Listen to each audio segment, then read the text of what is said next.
ओणम का दिन। ओणम का त्योहार था। गांव से दादी आई हुई थी। पूरे घर की साफ सफाई चल रही थी। घर फूलों से सजाया जा रहा था। घर के बाहर मम्मी रंगोली बना रही थी। पापा फूलों की लड़ियां घर और आंगन में सजाने में लगे थे। दादी पापा और मम्मी की मदद कर रही थी। माँ जी आप जाइए, आप सफर करके आई हैं, थकी हुई हैं आप, थोड़ी देर आराम कर लीजिए आप। गट्टू और चिंकी उठ गए तो फिर आपको चैन से सांस नहीं लेने देंगे। तभी गट्टू और चिंकी नींद से जागकर बाहर आंगन में आते हैं। दादी को देखकर दोनों ही बड़े खुश होते हैं। ये दादी आ गई, दादी आ गई। ये लो, शैतानों का नाम लिया नहीं और शैतान हाजिर। चिंकी और गट्टू दादी को बिलकते हैं। चिंकी गट्टू तुम दोनों अंदर जाओ और दादी के साथ बैठो। नहीं, मैं भी रंगोली बनाऊंगी। और मैं सजावट में पापा का हाथ बटाऊंगा। देखा, हो गया ना शुरू। हाथ बटाने के बहाने आएंगे और सारा काम सत्यानाश कर देंगे। कोई जरूरत नहीं है, हम कर लेंगे। तुम दोनों अंदर जाओ। दादी अब समझाइए ना मम्मी को। तुम्हारी मम्मी ठीक कह रही है बेटा। चलो अंदर, मैं तुम्हें कहानी सुनाती हूँ। ओणम की कहानी? हाँ हाँ, ओणम की कहानी। ये दादी चिंकू और गट्टू के साथ अंदर आती हैं। बहुत साल पहले बलि नाम का एक राजा था। क्या वह भी बलशाली था? हाँ हाँ, बहुत बलशाली। तुम्हारे पापा से भी ज्यादा बलशाली था। वो अपनी प्रजा का बहुत ख्याल रखता था। उनकी हर जरूरतों को पूरा करता था। कहते हैं वो बहुत बड़ा दानशूर भी था। दानशूर मतलब कोई भी कुछ मांगे तो वो हंसते हंसते दे देता था। फिर वो क्या खाता था? वो भूखा ही रहता था। ऐसा क्यों? क्योंकि वो दानशूर जो ठहरा, किसी को खाली हाथ भेजना उसे बिल्कुल पसंद नहीं था। एक दिन वो अपनी प्रजा की सुख शांति के लिए बड़ा सा यज्ञ कर रहा था। फिर क्या हुआ दादी? वो यज्ञ करने लगा, तभी भगवान विष्णु ने सोचा कि राजा की परीक्षा ली जाए। ओ, एग्जाम?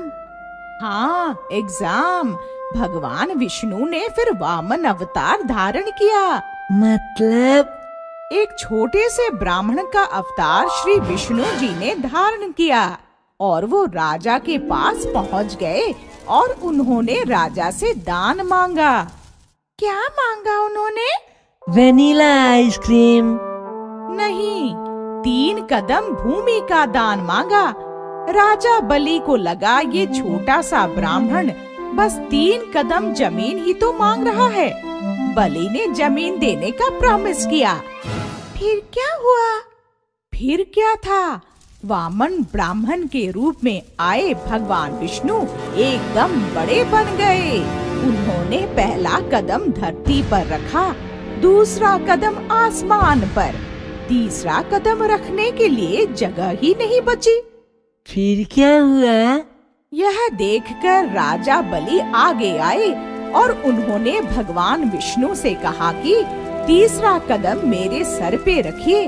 भगवान विष्णु ने राजा के सर पर कदम रखा तो राजा एकदम पाताल में चला गया, जमीन के नीचे। फिर क्या हुआ? फिर क्या, राजा बलि एग्जाम में पास हो गए। भगवान विष्णु खुश हो गए।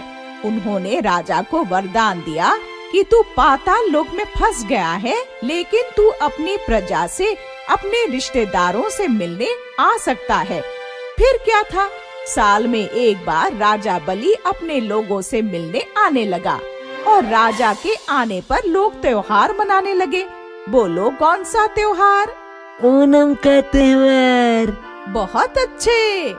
दादी, क्या राजा बलि हमसे मिलने आएंगे? बिल्कुल आएंगे।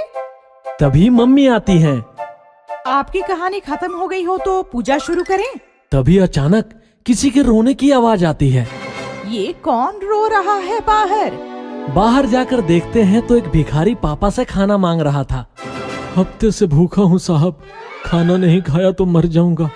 कोई भी खाना नहीं खिला रहा, आप तो दया कीजिए। अरे भाई, पूजा तो खत्म होने दे, उसके बाद खिला देंगे। यह सुनकर गट्टू चिंकी से कहता है, चलो चिंकी, अंदर चलो। चिंकी और गट्टू अंदर जाकर खाना लाते हैं और भिखारी को दे देते हैं। भगवान आपका भला करे, चलता हूं मैं। ये क्या किया बेटा? अभी हमारी पूजा बाकी है।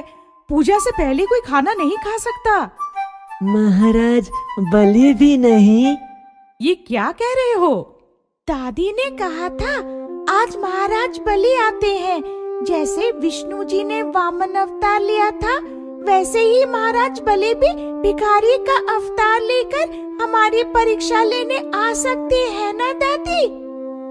बिल्कुल आ सकते हैं, पर ये भिखारी बलि ना हुए तो फिर हम महाराज बलि की तरह दानशूर तो बन ही सकते हैं ना दादी? क्या कहूँ मैं इन बच्चों को, शरारती या समझदार? बच्चे ही कहो, क्योंकि बच्चे सच्चे और मन के अच्छे होते हैं। भिखारी को खाना खिलाकर उन्होंने बलि महाराज का आशीर्वाद भी पा लिया और उनकी दानशूरता का सुदृढ़ भी। सच में आज ओणम का त्योहार सही मायने में सार्थक हुआ। अगर आपको हमारी वीडियोस पसंद आ रहे हैं तो इन्हें लाइक करें, कमेंट करें और सब्सक्राइब करें।